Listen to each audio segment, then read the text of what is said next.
We are closing in on Super Tuesday when 16 states and territories, including Minnesota, have presidential contests, closing in on a rematch that polls show Americans overwhelmingly do not want. Super Tuesday, when a third of delegates for both parties are up for grabs, could help lock in Biden versus Trump 2.0. Now, this is Talking Points on CBS News Minnesota. Good evening and welcome to this special Voters Decide edition of Talking Points. Tonight, we could be just a few weeks away from both Joe Biden and Donald Trump sealing up their party's nominations. The Biden and Trump trains may be barreling forward, but chances of derailment still lie ahead. Tonight, we will look at those obstacles and look ahead to Super Tuesday and the contest for Minnesota's 39 Republican delegates and 92 Democratic delegates. We will also look at that sizable protest against Joe Biden's handling of the Israel-Hamas war. In Michigan's primary, 13% of Democrats voted uncommitted. Will that protest vote move to Minnesota? Uncommitted is also right on the ballot here. In Michigan, former President Donald Trump may have collected another landslide win, 68% to Nikki Haley's 27%, but that's 27% who voted for Haley knowing she has almost no chance to win the nomination. Haley's campaigned in Minnesota, asking Republicans to deliver another Super Tuesday upset. Remember, on Super Tuesday in 2016, Marco Rubio and Senator Ted Cruz handily beat Trump in the Minnesota caucuses. Let's start with the U of M Humphrey School's Larry Jacobs. Joining us right now is Professor Larry Jacobs of the Humphrey School of Public Affairs. Thank you so much for coming on. It's great to be with you. All right, we're looking ahead to Super Tuesday. Your thoughts on where the race stands in the aftermath of the Michigan results? Michigan puts a whole new cast on the race. Nikki Haley is clearly not going to prevail. Donald Trump is being coronated, but she's picking up tens of thousands of votes in a race that's clearly going to be won by Trump. And that's going to concern the Trump campaign, that there are so many Republicans who have doubts, uncertainties, and may not end up supporting candidate Trump come November. Probably the problem is bigger coming out of Michigan for Joe Biden, who saw basically an uprising among rank and file Democrats who voted uncommitted in the ballots to send a message to Biden that they disapprove of his support for Israel and the war in Gaza. They want the president to announce a permanent ceasefire and to fully re-examine the U.S. policy to Israel. This is an extraordinary development, and it will continue into Super Tuesday and other primary elections. You know, some people might think we're minimizing the landslide wins by former President Trump and President Biden, but the real issue here is that Michigan is a must-win. And in 2016, it was one of the main surprises, one of three surprises, where Donald Trump won by just 10,000 votes. So, a few thousand votes is actually a huge deal, both on the Republican and Democratic side. I mean, how are they going to reckon with this? The problem is not that the Biden and Trump campaigns might well be singing a happy song about their 80% or so win in Michigan yesterday. But the problem is the large numbers who are registering opposition to the candidates in a state that was decided by a few percent in both 2016 and 2020. This is a state where low turnout or just defections by a tiny number will flip the state either in the Trump direction or the Biden direction. And for Joe Biden, he is now slightly behind Donald Trump in the polls in Michigan, a must-win state for him. And so any sign that he's losing support among the large number of Arab Americans in Michigan and in the college towns, where you saw support of 15 and 19% for the uncommitted column. Looking ahead to Super Tuesday, Minnesota Republicans have a history of throwing a curveball in the presidential contest.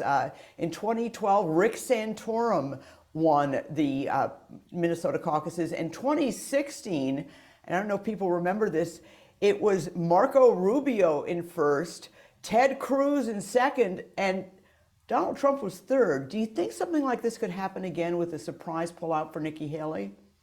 It's quite possible Minnesota could throw another curveball into the battle come next Tuesday and Super Tuesday. Uh, could Nikki Haley, surprise the Trump campaign with a stronger showing? Yes, that's a real possibility, given the independent streak of Minnesota Republicans.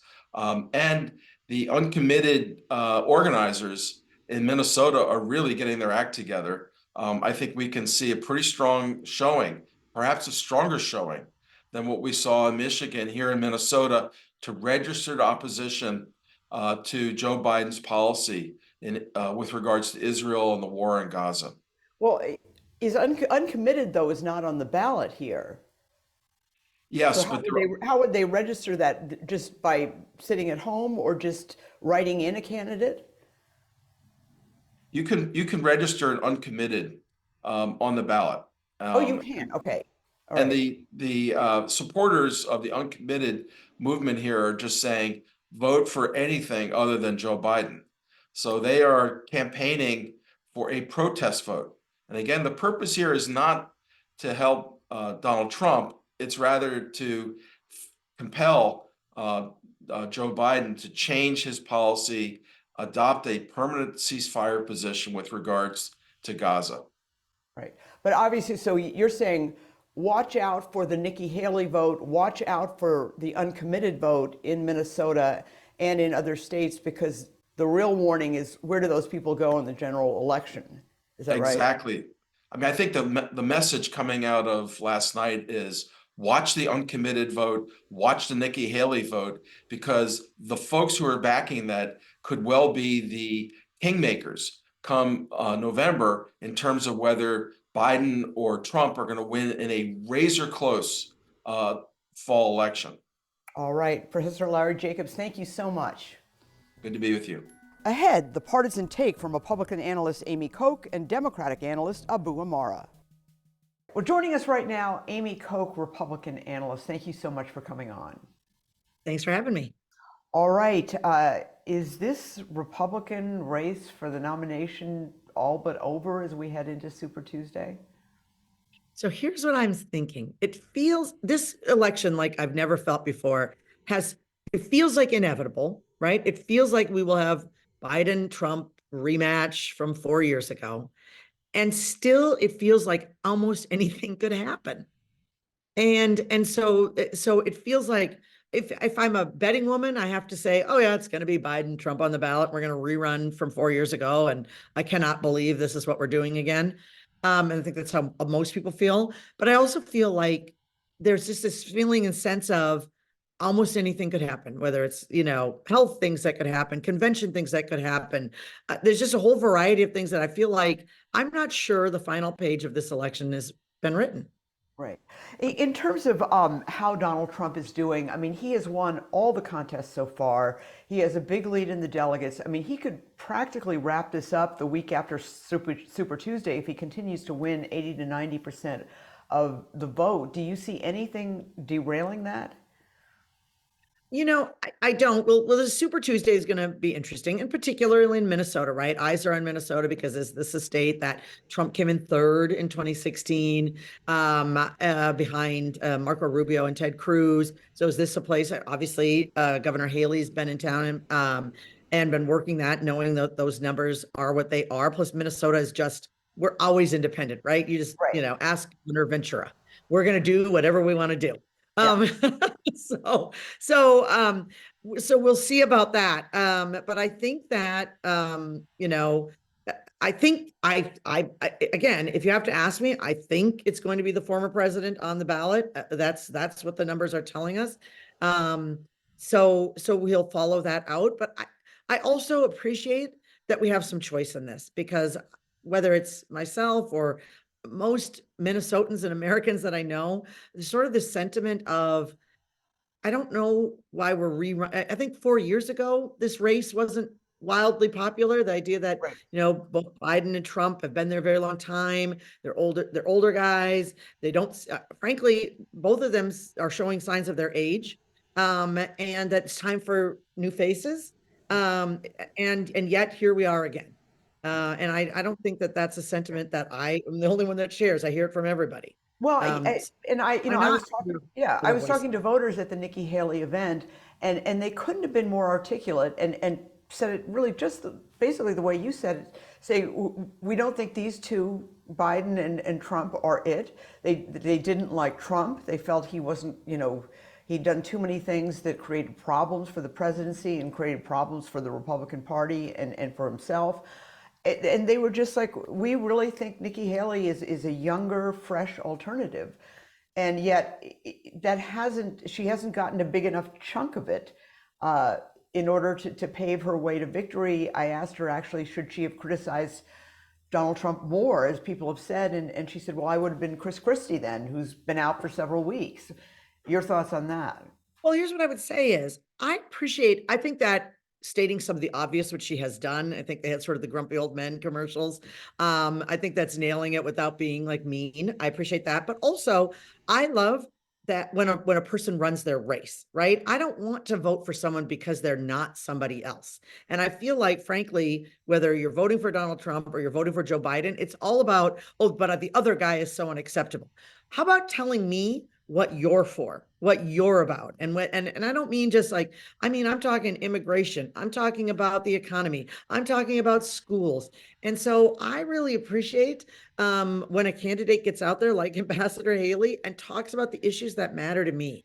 I think that most people are tired of the infighting. Most people don't participate because of that. And it's become all about what's bad about the other guy. Yeah, there are polls also that show if it was a head-to-head matchup with Ambassador Haley and Joe Biden, that she could win. And for sure. Big, which is so interesting because it seems like she doesn't have the whatever to get through the Republican nomination, but she could actually beat Joe Biden in a general election. And by the way, she worked for the Trump administration and she has deep conservative bona fides as the former governor of South Carolina. So it's just always interesting to me, sort of this, like there's this sort of questioning that if you're not fully with Trump, you're somehow not conservative. I come from Wright County, most conservative district in the state. I've one of the most conservative voting records in the Minnesota Senate history. I flipped the Republicans, the majority in 2010 for the first time in 40 years for the Republicans. I've been spending my life watering the elephant. I'm a rock conservative, and somehow, and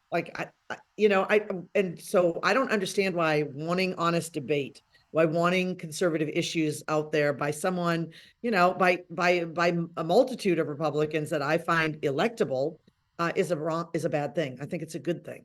All right. Well, Amy Koch, thank you so much. Yeah, thanks so much. Joining us right now, Democratic Analyst Abou Amara. Abou, thank you so much for coming on. Thanks for having me, Esme. Okay, looking ahead to Super Tuesday in the wake of Michigan, your thoughts on the Democratic side?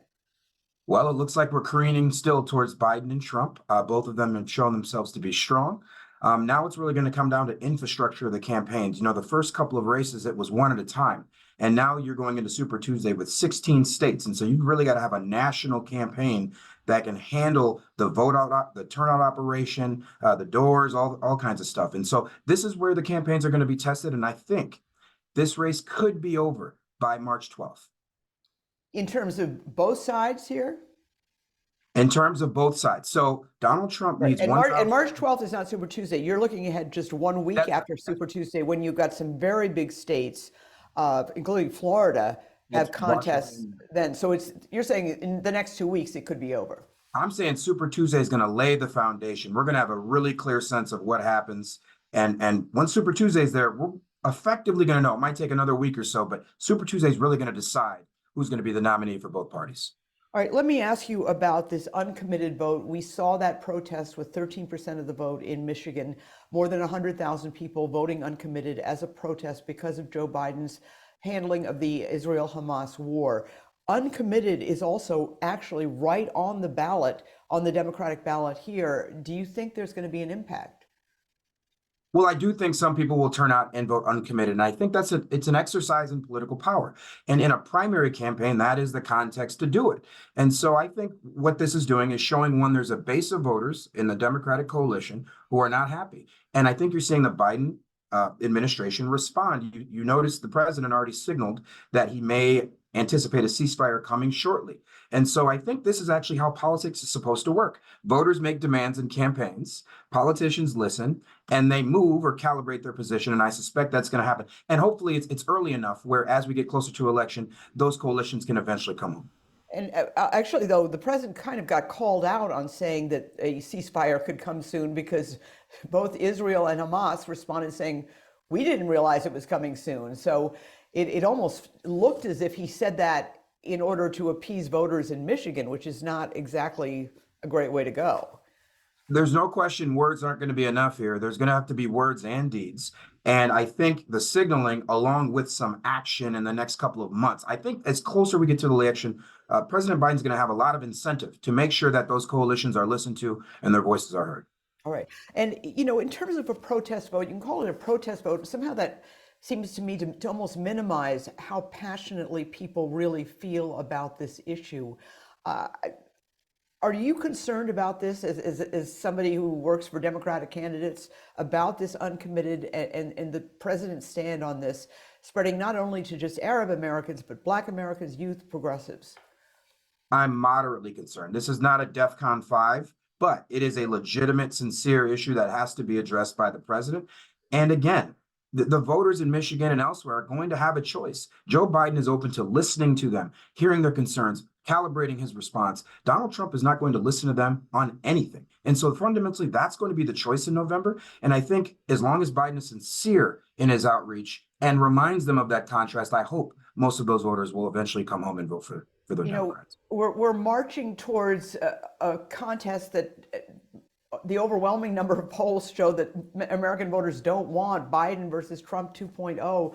What happens to those disaffected, disappointed voters? I mean, will they cast protest votes or will they just sit home? This is such an odd election.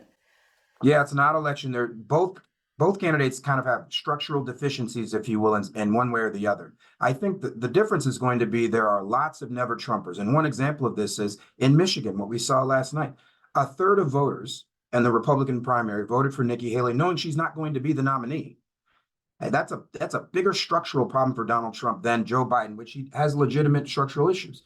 But they're nowhere near the scale of Donald Trump. And so I think the question is going to be, who are those drop-off voters in each party, and whoever that a group is bigger in, I think that's the party that's probably going to end up losing in November.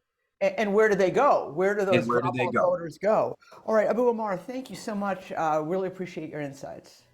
Thanks for having me. Up next, a look at Donald Trump's increasingly crowded legal calendar with constitutional law professor David Schultz. Well, joining us now is Professor David Schultz of Hamline University. Thanks so much for coming on. My pleasure, Esme. Thank you for having me again. All right, we've got all of these primaries coming up, big Super Tuesday. One thing that we also have to keep an eye on is the former president's legal calendar and decisions that are looming right now. What are the big ones as far as you're concerned? Well, there's several big ones at this point. He has a trial starting in New York, a criminal trial starting in New York in March. That's clearly one. But the two big things I think that we're also looking at right now is that the Supreme Court heard oral arguments several weeks ago regarding whether Trump can be kept off the ballot in Colorado and other states because he violated the insurrection clause. We're waiting on that. And we're also waiting to see what the Supreme Court was going to do regarding whether he has immunity or whether from prosecution for things he did as president. Are those trials going to be put on hold? Is the Supreme Court going to hear it? And the reason why this is important, because if the Supreme Court were to say, for example, he has no immunity, the other trials could start pretty quickly. If he says, the court says, we want to hear this case about immunity, that could delay the criminal trial. So these are three big events that are looming. Right. And we're waiting almost any day for decisions to come down. And while it's difficult to say one is more important than the other, the immunity seems to be a flashing light just because it could have such incredible consequences if the court sides with Trump. You're absolutely correct. I mean, most of us are thinking at this point that the Supreme Court is going to say that the insurrection clause doesn't keep him off the ballot. So most of us are pretty sure about that. But certainly the decision about whether he has immunity is really a linchpin regarding so many other things that could impact his campaign. And then if I can throw one more thing in here too, is that we know about 2 weeks ago, a court in New York ruled that Donald Trump's organization had engaged in fraud and has ordered him to pay $450 million in terms of fines, penalties, interest, and so forth. Donald Trump is appealing that decision, but he needs to come up with that money as part of his bond, appeal bond. So and it appears what's gonna he's happen? struggling to do that. And he's got, according to the rules of these civil cases, you've got to either come up with it or put up a bond immediately as you appeal. Exactly. And it looks like he's having a tough time. It is, and I'm not surprised. I doubt too many billionaires have $450 million in cash just sitting around. I doubt many of us have that kind of money. But the point is that that's a big factor, that he needs to come up with that cash or a bond pretty quickly too. Yeah. On the Republican side, Nikki Haley was here in Bloomington. She did go after the president. I actually got a chance to talk to her and ask her. Critics have said you should have gone after him harder. She said, I would have been Chris Christie, who was obviously out of the race and who was very, strident on Donald Trump. What are your thoughts? Can she pull it out? Does she have like a glimmer of hope here? It doesn't look like it at this point. I mean, especially after this past weekend where Donald Trump won big in Nikki Haley's home state. She needs to get some victories someplace on Super Tuesday. And if she doesn't get any of them, I just can't see her having a viable path forward. And she just does not look like at this point that she's going to win in any of the Super Tuesdays. I think what she's hanging in for is, it's a little bit of kind of a Hail Mary at this point, or a hope, is that if something were to happen between now and the convention, for whatever reason, that Donald Trump can't go forward with his candidacy, I think she I mean, wants to be on able the to are you talking about the legal front? the legal front, yes, probably on the legal front. If Donald Trump can't go forward for some reason because of his candidacy, then I think she wants to be the person that says to the convention, I'm the alternative, I'm the backup person. And so I think that's what she's really playing for at this point. I just don't see right now, unless something dramatically changes, that she's going to do that well on Super Tuesday. And just quickly, Biden obviously facing a test in Michigan and in other states with Arab Americans and Palestinian Americans saying they're not going to vote for him because of what's going on in Gaza, America's support for Israel. It looks like this thing has legs, that not only is it gaining support amongst Arab and Palestinian Americans, but also Black Americans, young people. This is something that could really come back to hurt Biden, don't you think? I do. And it's not an issue that I think hurts him so much in terms of the primary, because again, it looks like at this point he's cruising to the primary nomination and getting at the convention. This is a much bigger issue for the general election. And Michigan is significant. Biden probably cannot win the presidency without winning Michigan. It's that critical of a state, and that has one of the largest concentrations of Arabic population in the United States. And if they don't vote for him, if they decide to stay home on election day, that could be enough to tip the election away from Joe Biden to potentially Donald Trump, were he to get the nomination. Okay, yeah, obviously all eyes will be at that point on Election Day in November. Professor David Schultz, thank you so much. Really appreciate your time. My pleasure. Thanks, Esme. And that does it for this special Voters Decide edition of Talking Points. We will keep you updated on Tuesday, Super Tuesday, with special Voters Decide coverage streaming live on CBS News Minnesota starting at 9 p.m. Talking Points airs every Wednesday and Thursday at 6:30 and 9:30 p.m. Friday, our show posts to YouTube for on-demand viewing. As always, please email me with comments or suggestions at esme@wcco.com. Thank you so much for watching. I'm Esme Murphy, WCCO News.